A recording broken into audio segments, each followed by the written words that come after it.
नमस्कार, स्वागत है आप सभी का। आज के वीडियो में हम लोग इंडस्ट्रियल साइकोलॉजी में जो एक्सीडेंट होते हैं उस पे आज हम लोग बात करेंगे कि एक्सीडेंट के कारण क्या हैं। शोध यह कहते हैं कि दुर्घटनाएं आकस्मिक नहीं होती हैं, उसके भी कारण होते हैं। और इस संबंध में मनोवैज्ञानिकों ने कार्य की परिस्थितियों, कार्य की विधियों और कर्मचारियों की मानसिक स्थिति के विषय में महत्वपूर्ण अनुसंधान किया है और दुर्घटनाओं के कारण का पता लगाया है। दुर्घटनाओं के इन्हीं कारकों को ध्यान में रखते हुए हम लोग इसके जो कारण होते हैं, इससे संबंधित जो भी कारण होते हैं उस पर नज़र डालेंगे। कार्य की परिस्थितियों का बहुत प्रभाव होता है हमारे मानसिक अवस्था पर और हमारे काम करने के जो टेंडेंसी होती है कि हम काम किस तरह से कर पाएंगे, अच्छे से कर पाएंगे या फिर ऊब उकताहट से कर पाएंगे, इन सब चीज़ों पर इसका प्रभाव पड़ता है। कार्य वातावरण की अगर बात करें तो उपयुक्त तापमान का अगर अभाव है तो ये भी एक कारण होता है। अनेक अध्ययनों से यह मालूम हुआ है कि तापमान के आवश्यकता से अधिक या आवश्यकता से कम होने पर दुर्घटनाएं बढ़ जाती हैं। यह तथ्य विशेष रूप से कारखानों में काम करने वाले कर्मचारियों में दुर्घटनाओं के विषय में देखा जाता है। ऐसा देखा गया है कि न्यूनतम तापमान वाले जो जो खान होते हैं, जो गड्ढे होते हैं, जिसमें जब हम लोग कहीं खनिज संपदा का खुदाई करते हैं, वो सब जगह के जो खान होते हैं उनकी बात यहाँ हो रही है। तो अगर न्यूनतम ताप वाले जो गड्ढे हैं उसकी तुलना में उच्चतम ताप वाले जो गड्ढे हैं उसमें दुर्घटना की बारंबारता लगभग 3 गुनी अधिक पाई गई। तापमान औसत से गिरने पर दुर्घटना की दर बढ़ जाती है और पुरुषों की तुलना में स्त्रियों पर ऊंचे तापमान का कम प्रभाव पड़ता है। इसका एक कारण यह हो सकता है कि अलग अलग प्रकार के वस्त्र पहनने के कारण स्त्री और पुरुष कर्मचारी तापमान की मात्रा को अलग अलग तरह से अनुभव करते हैं। इसके साथ ही साथ भिन्न भिन्न देशों में जो न्यूनतम और उच्चतम तापमान की मात्रा है उसे भी अलग अलग निश्चित किया जाता है। ठंडे देशों में जो तापमान औसत होगा उसी तापमान में गर्म देशों में अधिक दुर्घटनाएं हो सकती हैं, क्योंकि गर्म देशों के कर्मचारियों के लिए वह तापमान अधिक है और वह उसका आदी नहीं है। इसके बाद दूसरा है नमी की अधिक मात्रा। औद्योगिक परिस्थितियों में आवश्यकता से अधिक नमी होने पर कर्मचारी की शारीरिक स्थिति पर प्रभाव पड़ता है और इसलिए दुर्घटना की संभावना बढ़ जाती है। यह तथ्य खानों में होने वाली दुर्घटनाओं से पुष्ट हुआ है और यही कारण है कि आजकल कार्य करने के वातावरण में नमी की मात्रा का नियंत्रण किया जाता है। इसके बाद तीसरा है समुचित प्रकाश का प्रभाव। चूँकि प्रकाश की मात्रा आवश्यकता से बहुत कम या अधिक होने पर थकान बढ़ती है और आँखों पर जोर पड़ता है, इसलिए समुचित प्रकाश के अभाव को दुर्घटना का कारण माना जा सकता है। कृत्रिम प्रकाश की तुलना में प्राकृतिक प्रकाश अधिक अच्छा है। यह देखा गया है कि प्राकृतिक प्रकाश की तुलना में कृत्रिम प्रकाश में दुर्घटनाओं की संख्या लगभग 25% बढ़ जाती है। प्रकाश से दुर्घटनाओं का संबंध रात और दिन की पालियों की दुर्घटनाओं की तुलना करने से भी सिद्ध होता है। वर्णन ने एक मनोवैज्ञानिक हैं, वर्णन, उन्होंने रात और दिन की पाली में होने वाली दुर्घटनाओं का तुलनात्मक अध्ययन किया और यह पाया कि दिन की पाली की तुलना में रात की पाली में दुर्घटनाएं कम होती हैं। रेल दुर्घटनाएं जितनी अधिक रात में होती हैं उतनी दिन में नहीं होती, क्योंकि रात में प्रकाश की कमी रहती है। यहाँ यह याद रखना आवश्यक है कि प्रकाश की कमी दुर्घटना का एकमात्र कारण नहीं, चूँकि रात में सड़कें दिन की तुलना में अधिक खाली रहती हैं, इसलिए मोटर दुर्घटनाएं दिन की तुलना में रात में कम होते हैं, भले ही उस समय प्रकाश कम होता हो। आगे बात करेंगे हम लोग काम की पाली, जो वर्क का शिफ्ट होता है। इसमें वर्णन के ही अध्ययन पर अगर नज़र डालें तो वर्णन ने अपने वर्णन नाम है मनोवैज्ञानिक का, वर्णन नहीं, वर्णन वर्नन ने अपने अध्ययनों के आधार पर यह दिखाया है कि दिन की पाली की अपेक्षा रात की पाली में दुर्घटनाएं कम होती हैं। इसका कारण यह है कि दिन की पाली में कर्मचारी प्रातः काल कुछ खा पीकर और रात में अच्छी तरह आराम करने के बाद काम पर पहुंचते हैं, परंतु काम शुरू करने के बाद थोड़ी ही देर में वे असावधान हो जाते हैं और जिससे दुर्घटनाएं होती हैं। दूसरी ओर रात की पाली में काम करने वाले कर्मचारी कई घंटे पहले से जगे रहते हैं और अधिक सावधान रहते हैं। इससे दुर्घटनाओं की संभावना कम हो जाती है। वर्नन ने इस मत के विरुद्ध में भी कुछ अनुसंधान किए हैं, जिसमें दिन की पाली की तुलना में रात की पाली में अधिक दुर्घटनाएं दिखाई पड़ती हैं। कभी कभी कुछ कर्मचारी दिन में पर्याप्त रूप से सोने का अवसर ना पाने के कारण और रात में कारखानों में नशा करके आने के कारण या नींद से ऊँघने के कारण दुर्घटना का शिकार हो जाते हैं। रेलों में काम करने वाले कर्मचारी रात के समय नींद के कारण असावधान हो जाते हैं, जिससे दुर्घटनाएं होती हैं।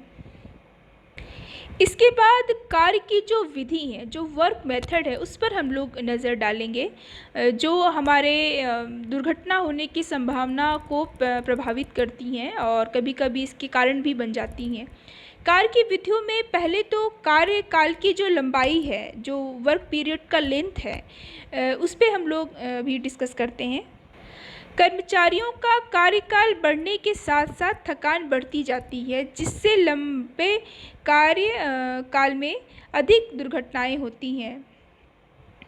ऑसबर्न और वर्नन ने अपने अध्ययनों में पाया कि जब दिन की पाली में काम करने वाले कर्मचारियों का कार्यकाल 56 घंटे से घटाकर 53 घंटे प्रति सप्ताह कर दिया गया, तो दुर्घटनाओं की संख्या में 10% कमी आई।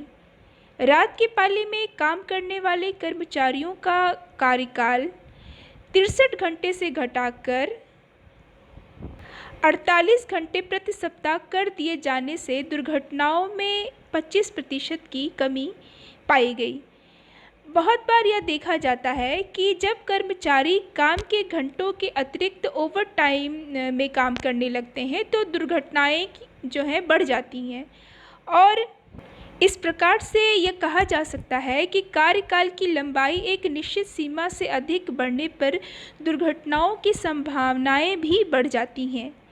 इसके बाद बात करेंगे हम लोग कार्य की कठोरता, जो वर्क का सिवियरिटी है, जो वर्कर्स काम कर रहे हैं, उसका भी दुर्घटना से संबंध है और जिन कार्यों को करने में अधिक शारीरिक परिश्रम करना पड़ता है, वे कठोर कार्य कहे जाते हैं।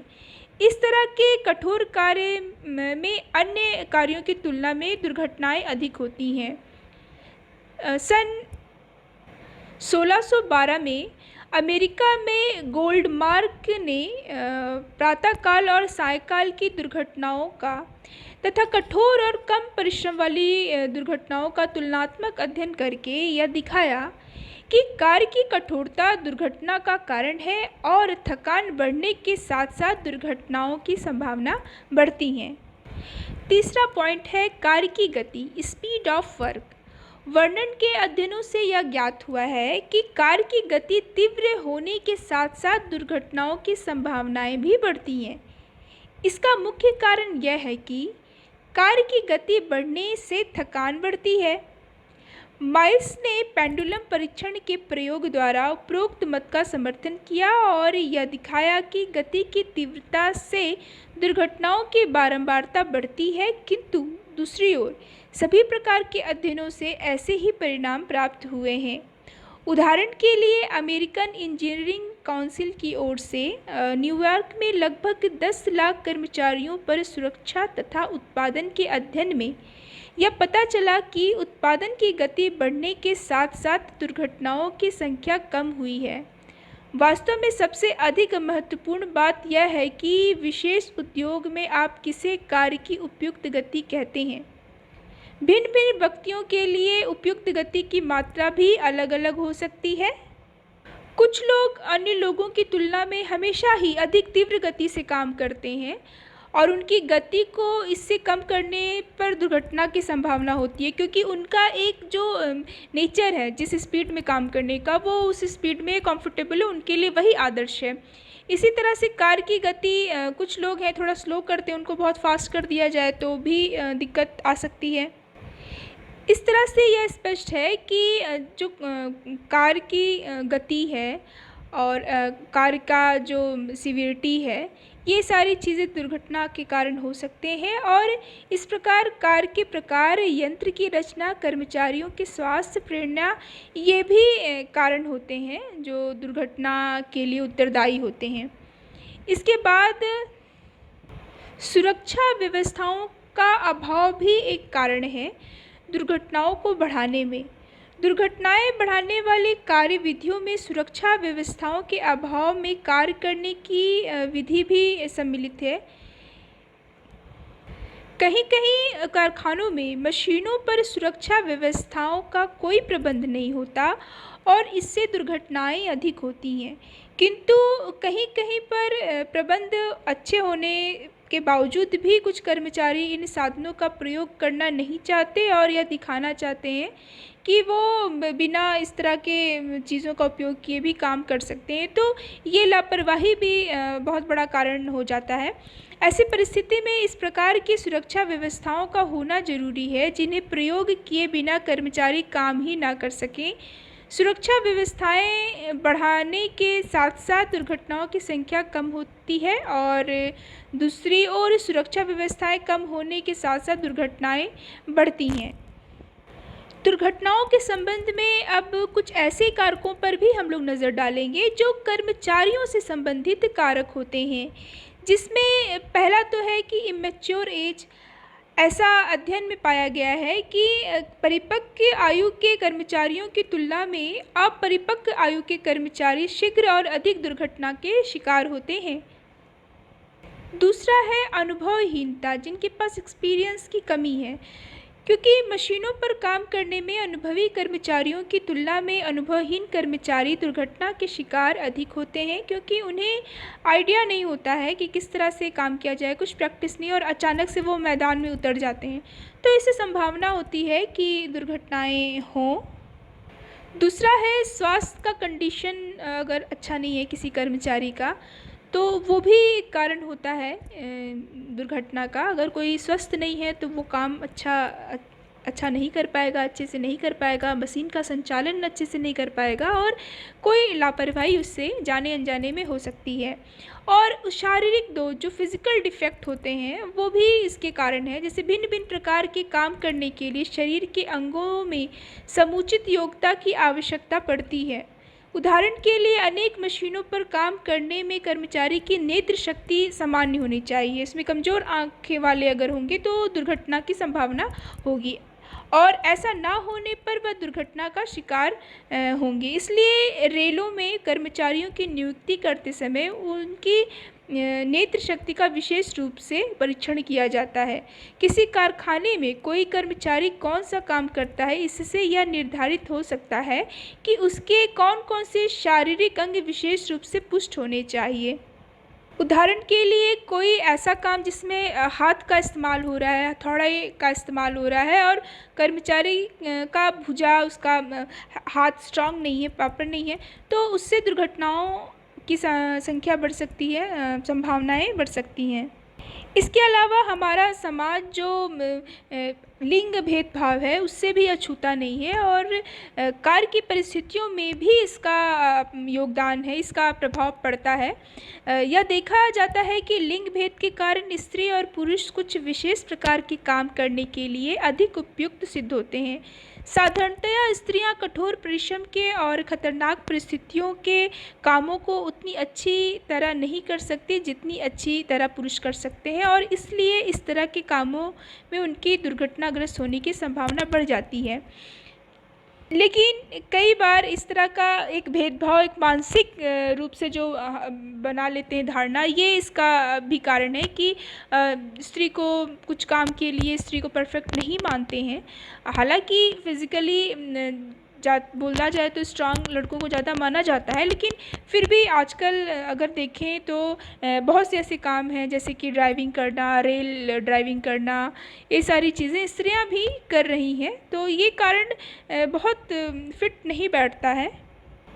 और आगे हम लोग बात करेंगे कि किसी कर्मचारी का जो भावनात्मक दशा है, संवेगात्मक दशा है, वो कैसा है, उसका भी प्रभाव व्यक्ति के काम पर पड़ता है। यदि कार्य करते समय कर्मचारी की मानसिक दशा और संवेगात्मक कार्य के अनुकूल नहीं है तो दुर्घटनाओं की संभावना बढ़ जाती है। इसलिए मानसिक रूप से अस्वस्थ और संवेगात्मक रूप से असंतुलित कर्मचारी दुर्घटनाओं के शिकार अधिक होते हैं। इसी प्रकार से कुछ तत्कालिक कारण भी हैं जो दुर्घटना के कारण हो सकते हैं। और जैसे अगर देखें कि सुरक्षा व्यवस्थाओं का फेल हो जाना, मशीन में किसी प्रकार का दोष आ जाना, कर्मचारियों की असावधानी, अज्ञान, नशे में होना या काम पर ऊँघना, मालिक और कर्मचारियों के झड़प इत्यादि कारण भी हैं जो दुर्घटना के तत्कालिक कारण माने जाते हैं। कर्मचारियों की व्यक्तिगत विशेषताओं के अतिरिक्त कारखानों की सामाजिक परिस्थितियों, मालिक मजदूर के संबंध और दुर्घटना के समय की परिस्थितियों पर भी ध्यान दिया जाना चाहिए, क्योंकि ये सब कारण भी किसी दुर्घटना के होने में एक भूमिका अदा करते हैं। इस प्रकार से आज की वीडियो में हम लोगों ने दुर्घटना जो कारखानों में या औद्योगिक परिस्थितियों में या कार्यालय की परिस्थितियों में जो दुर्घटनाएं होती हैं उसके क्या क्या कारण हो सकते हैं उस पर हम लोगों ने नज़र डाला। आज की वीडियो में इतना ही, फिर मिलते हैं अगले वीडियो के साथ। तब तक के लिए नमस्कार।